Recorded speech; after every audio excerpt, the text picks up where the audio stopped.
Hello. So today I would like to tell you about protein-shaped transmission in protein aggregation. That sounds pretty exotic, right? Especially for those who are not in the field.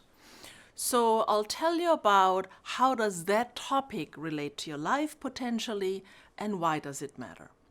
So I'll tell you about our research, how we contribute to this bigger question in the context. And you will see that the talk will talk a lot about the question, the open question, very little about answers. And in fact, in science, knowing the question, really having the right question that we are pursuing is the most critical aspect. So today, the protein tau will be the topic. It's a microtubule binding protein.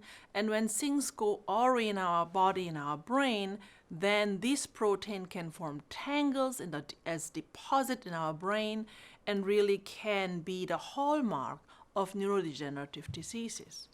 So before I get started, for those who don't know what a protein is, perhaps, proteins are long chains of amino acid put together in a specific sequence to perform a particular function. Now, these proteins can be strung together but have no defined shape.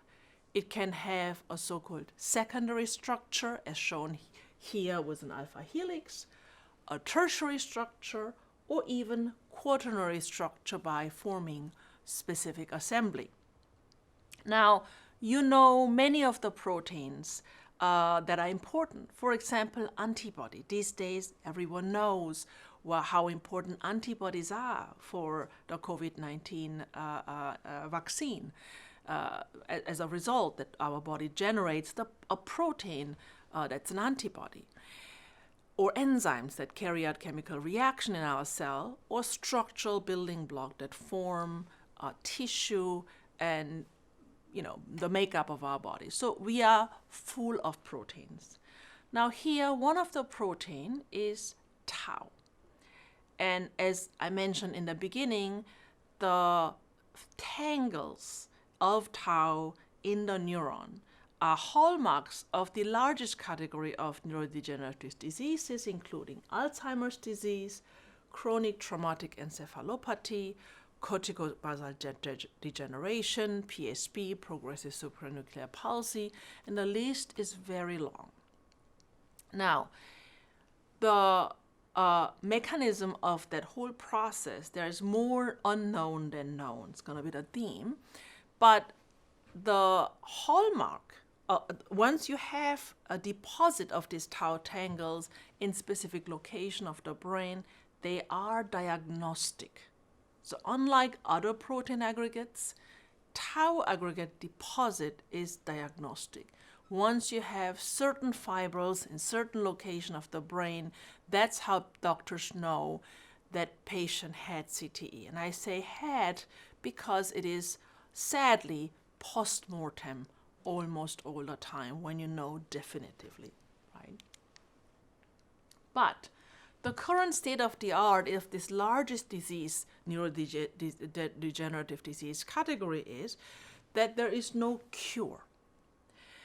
There are not even reliable symptom-delaying therapeutics. Some of the therapeutics have been in the news, but the keyword is reliable. It's not agreed upon that that is a worthy treatment, and the debate is still out. There is also no early diagnosis. That's important, both for coping, for the family and the patient, but also for understanding what the mechanism is, and no mechanistic understanding or no comprehensive and agreed upon mechanistic understanding, right? And that is key, and that's in fact the last mechanistic understanding that's missing, is the important part that's missing to make progress. We know a few things other than that the tau protein deposit is diagnostic. So we know not necessarily that that is the cause, but we know that's where we should look, or at least begin to look. We know a few things. We do know that that protein shows so-called prion behavior. So what does that mean? When you take a protein from a patient and insert it in or inoculate, for example, a cell or a mouse model, then you can replicate that pathological property. I'll just keep it general, right? So something about the protein has property that when you take it from a pathological state and then bring it into a healthy mouse, for example, that mouse can develop that behavior. Or in the cell, and you see aggregation being propagated that resembles that pathological property. Okay, so we know the proteins are important and they propagate something. What is that something? What is the molecular mechanism of aggregation and differentiating between the strain that are either representing different diseases or perhaps some are disease relevant, some are not. Okay? So, in that whole process of understanding, one really needs the beginning, the middle, or the end to begin to figure out therapeutics. And recent breakthrough in cryo-electron microscopy at least gave us, just a few years ago, the end point. So scientists have taken post-mortem tau deposit from post-mortem patient and managed to determine the structure of the tau protein as deposited. And when the structure came out in 2017, I was actually in that conference room listening for the first time the revelation of that. I felt like the room was just stopped breathing for that moment just because the structure was so different. It was stunning. Different from what we had imagined. It's really seeing is believing, because once you see the structure, you know, aha, that's what the end structure looks like. Equally stunning was when you take the same or similar tau protein, a different disease called Pick's disease, not Alzheimer's. The fold was entirely different but also unique to that disease. And I'm here showing you rulers across the same amino acid of the tau, just to illustrate that really at the molecular level, the distances in the sub-nanometer or nanometer scale are just different. There are molecular differences in the way this protein fold, and something about that structure then is representing or hallmark of different diseases. Meanwhile, there are more papers that came out since 2017, often from the same group, but also others, that really show that there is a structure-based classification of tauopathies. So really, the molecular structure of the protein seems to differentiate between the different diseases. So it's really a breakthrough discovery. But this breakthrough discovery are still at the end the static final fibril. One cannot develop therapeutic strategies using final fibrils. It can give us leads because there could be computational approaches. It gives us ideas, but it doesn't give us a target. Why? Because you can't take post-mortem patient tissue and screen drug molecules on the patient tissue. That doesn't work. You have to be able to replicate, to study and discover and develop. Okay? So the development of therapies for tauopathies absolutely require the faithful replication of disease phenotypic tau fibril. And that has never been done before, achieved before. And that is really, really an important point, because decades of studies later, hundreds of research laboratories, thousands of researchers work on tau, including us. Yet, so far, not the whole pathway, even by accident or trial and error, let alone rationally, has never been replicated before. Okay, so we and others are working on that question. Okay, now, even though the actual replication hasn't been successful yet, and even though the mechanism is not known, nonetheless, drug discovery efforts are ongoing in big institutions in University of Pennsylvania, UC San Francisco. Big drug development efforts are ongoing. So how do they do this? They carry forward with a so-called strain propagation hypothesis. Okay, it's very plausible. It's actually not verified, but it's plausible. Okay, What they do is they take so-called cell factories, cell lines. They have a parent seed that could come from a patient material, and then they replicate and amplify, and they generate daughter fibrils. So then with that cell factory, you're taking a patient material and multiplying it many fold. That does become a viable target then, right? The problem is there are so many unknowns. In fact, those directors of that big effort with whom I talked would absolutely agree that, for example, does the daughter fibril actually have the same structure like the parent fibril? That hasn't been answered yet, because the structural determination, for example, by cryo-EM of the daughter fibril is really not easy, because it's much more dynamic and heterogeneous, not easy to do. Of course, people are working on it, okay? So, mechanistic handle to achieve the convergence to any unique tau fibril needs to be developed. So I said the question whether the daughter fibril look like the parent fibril is not known, right? So let's think about what is so difficult about the process to understand. What makes it so difficult? So let's look at tau. Tau is what is known as an intrinsically disordered protein in solution state. In other words, it doesn't have a particular shape. Think of it like spaghetti. Okay, you have a bunch of spaghetti. And something happens, we know what to do. Empirically we know, and they make fibrils. But we learn from cryo-EM and from the many amazing studies that it really needs to be a specific shape. So how does that work? What do you need? The challenge is, first of all, you have to enhance the tau interaction, because they have to come together and stack into fibril, right? Second, it's not enough if they just stack. They have to neatly stack in register. In register meaning the same position has to the same position have to stack in order to propagate, and that's how the structure look like. And third, it's not enough if they stack like a pancake in register. They form very specific fold.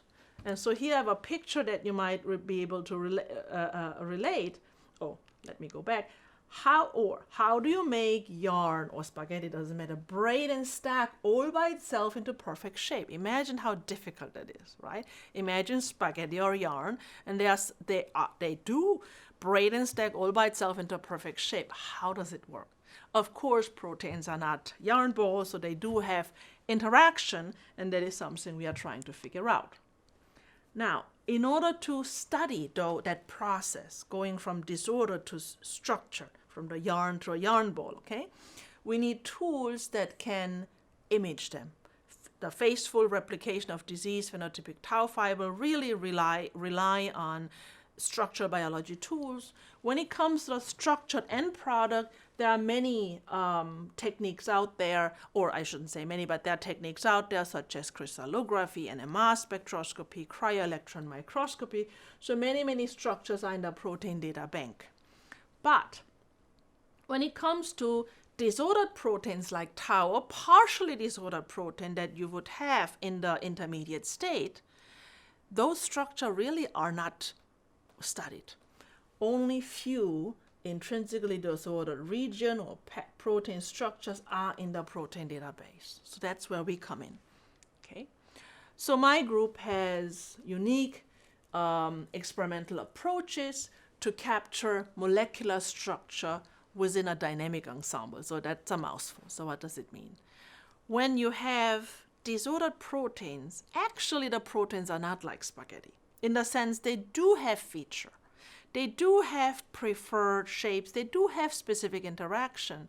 It's just that they look like spaghetti because they are all disordered, and it's not easy to see unless we figure out a way to describe the ensemble, okay? So we have, among others, a tool called double electron resonance DIA.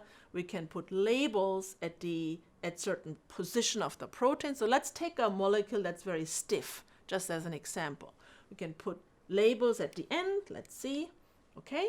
And then you would have a very defined distance, but because even the stick is a little bit moving around, there is a bit of a distribution. So what you see here is 4 nanometer, 4.1 nanometer, a very specific distance with a little bit of width because of that flapping motion that the molecule will have. What about a polymer? Let's take polyethylene glycol, PEG. Many of you might have heard that too, labeled end-to-end. Now that can take all sorts of shape, right? So accordingly, you have a broad distribution, okay? Now, tau will start out like PEG, but will adopt more intermediate structures that we wish to capture. So how would that work? Let's just think about it conceptually. So I have a protein. I told you that's a sequence of amino acid, tau. I put pairs of label around certain segment that I think will fold and make stacking happen. So initially they are disordered. I have a broad distribution. I do something to it, add a cofactor, chemical modification, seed, etc. There are many tricks that many of us use. You do something, and let's say you have this structure. Then you have this blue distribution because the labels are now around that loop, which makes the distance go to a shorter distance and the whole distribution narrower. So if you have a hypothesis that the seeding of the parent fiber that might look like that should make the daughter fiber gradually look like that too, we can monitor that. We put labels on and monitor, is that shape emerging? Okay? So this whole measurement is called probability distribution of distances. And the idea of measuring a probability distribution of distance is quite different from the traditional structural biology where you have a distance because you're assuming there's one structure. Here, thousands and thousands of different structures. So that's how we are trying to characterize the protein. So let's apply this tool now specifically for tau. And let's do that conceptually, okay? I'm showing you here protein fold, a cross-section of the fibril of tau in different diseases as discovered by cryo-electron microscopy. Alzheimer's disease, chronic traumatic encephalopathy, CBD, PID, PSP, okay? So now I take labels, pairs of labels, and label site 273 or 305 to, let's look at a number, different sites, okay? Let's say I label the site 305, 328. So you see, depending on which fibrils have formed, the distances are all very different. So I have a signature. If I now next label 378, 340, again, they are unique. If I label 373, 351, I have a unique distance. So this is summarized in this probability distribution of distance plot. What you see is labels such as 351, 373, okay, give me unique distances where I have formed an Alzheimer's tau fibril, a CTE tau fibril, a CBD tau fibril, etc. So I have a way of tracking what is forming, or maybe I'm just forming a broad mess. That's also possible, and that's also good to know if that's what's happening. But you think you're making Alzheimer's fibril, but in reality it's making a mess. Then it's something we need to know, right? So now, what approach do we take? So in my lab, we take two approaches, namely one is the seeded fibrillization and propagation process. That is the approach that currently drug discovery efforts are relying upon anyway. So now we are going ahead and really trying to understand, is the daughter fibril like the mother fibril? Or maybe if so, which part? Everything? That's a question, right? Or what does it take? And second, I would say build from scratch. This is sort of the bottom up. You could say this is a top-down approach. We take something that we think from the patient should be like a disease fibril and figuring out whether we form it. And the second one is a bottom-up approach where we try to build the relevant structure from scratch based on our understanding of chemistry and molecular properties. So let me give you just a couple examples. One in the seeded fibrillization approach, and second in the build from scratch approach. So here we have a long-standing, beautiful collaboration with Professor Amanda Wirman at UMass Amherst. She's an assistant professor there. The collaboration started, in fact, when she was a postdoc in Stan Prusner's lab at UCSF. In fact, UCSF, that center, is one of the big drug discovery, centers for tau diseases, tauopathy diseases, right? So we take from her these so-called cell-derived seeds. So I mentioned to you earlier that drug discovery efforts go ahead anyway with what they call cell factory, right? You take the patient material, you then make the cell amplified with the cell internal tau and make aggregate. So she did that, and we get the product of it. So supposedly the daughter seed, right? That's supposed to have then that CBD disease property. And in fact, the reason this is, even though we don't know why it works, some of it is working because you can take that daughter seed and actually replicate pathological property. So anyway, we take that material and test them in vitro. They do everything in vivo. In vivo meaning in the mouse and in the cell. We do it in vitro in the laboratory, okay? So one thing I can say is there is an assay where the y-axis tells us fibers are forming or not. We add seed, and I can tell you over time, indeed, we make aggregate. So that's already a good sign that that part, in fact, took a while to establish. And now let's look at this distance measurement that I have told you so much about, right? So we labeled the tau at position 351, 373. And we know if it formed a CBD structure, like the mother material come from originally, then we know we should get a distance shown here in black. But when we do the experiment, here's what we get. Red, you can see that whatever the details are sort of maybe too much, but you see the red is completely different from the black. The red is so-called heparin-induced fiber. That's the conventional approach, but not seeded. In blue, you see the seeded approach. Now, it's completely different. And second of all, at least the seeded approach encompasses the CBD distance. So that's great news. So the great news is it looks like we are perhaps replicating some of that property, but you also see it's broader. There's something else in there too. If you look at the distance 340, 378, same idea.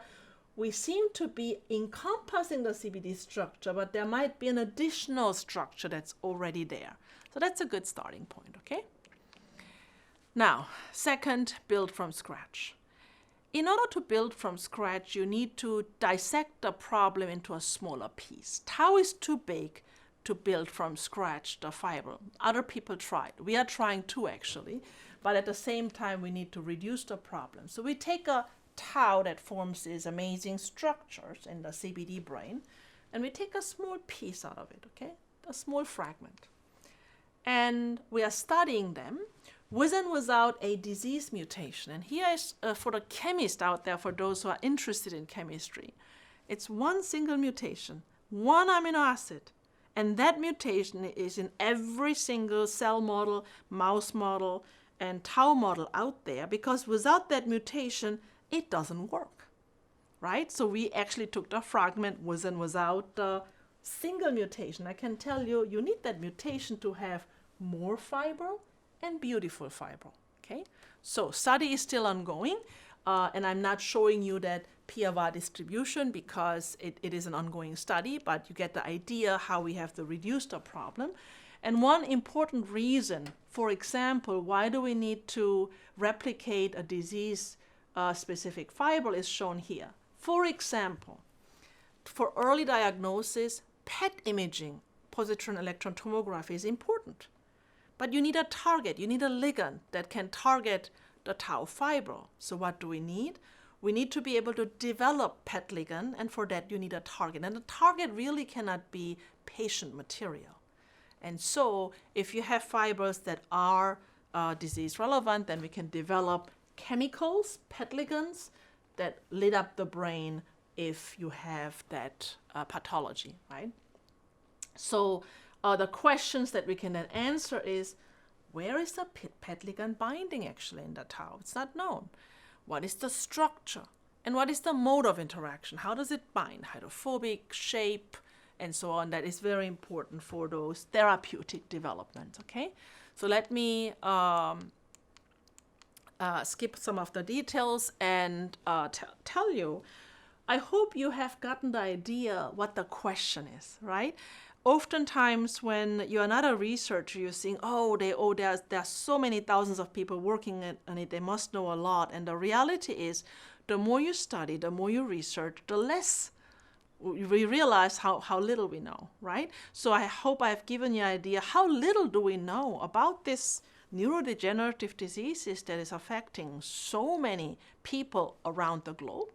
Second, I hope you have understood that really there is a need for chemistry, chemical understanding, molecular understanding, combined with advanced instrumentation, cryo-electron microscopy, or my tool called dipolar magnetic resonance spectroscopy is absolutely needed to even make a dent, together with biomedical research that has to tell us what are the factors, what are the modification, what are the materials that we need to study. Okay, so the biomedical, physical, instrumentation, chemistry all play a role in this quest of developing better strategies for neurodegenerative disease studies. Okay, so with that, let me come to my acknowledgement. Oh, this is actually important. So we hope we can replace the mouse with a laboratory screening method. That's the idea.